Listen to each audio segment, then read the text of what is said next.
Hey everybody, welcome to What's Up Wednesday. Well, here we are. It's already officially spring. We're starting to see a lot of the things that we see this time of year start to happen.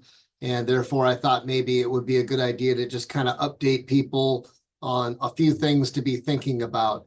So something that I've seen over the course of the last few weeks are reports coming in from our people in the field seeing snakes. This is the time of year when snakes and bugs begin to come out. And I think it's really important that we remind our field staff and our people who may be affected by again, snakes, spiders, scorpions, depending on where you are in the country, and make sure that they know what to do. For the most part, they're going to leave you alone. We know that. However, there are certain species of snakes specifically that tend to be more aggressive than others and tend to be a little bit territorial and will jump out at you. But regardless of that, just a couple tips, and I want to put a precursor to this that I am not an expert. I am not a medical professional by any means, but I've seen presentations on snake bites and insect bites.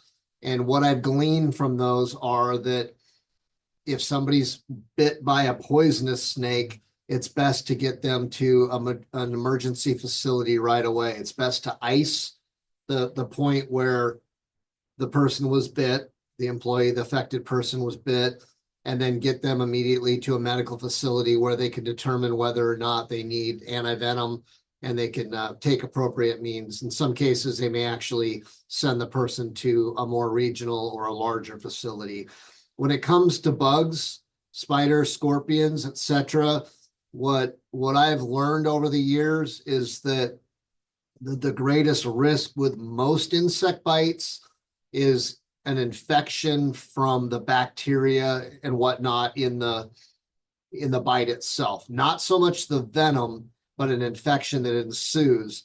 And what the instruction has been that I've seen is to clean that location really, really well with an antiseptic and keep a very close eye on it. And if there's progression where you start to see reddening and irritation and swelling and potentially tissue death, obviously we want to get our people into the clinic and get it treated with potentially antibiotics and steroids and whatever else they decide to use to treat it.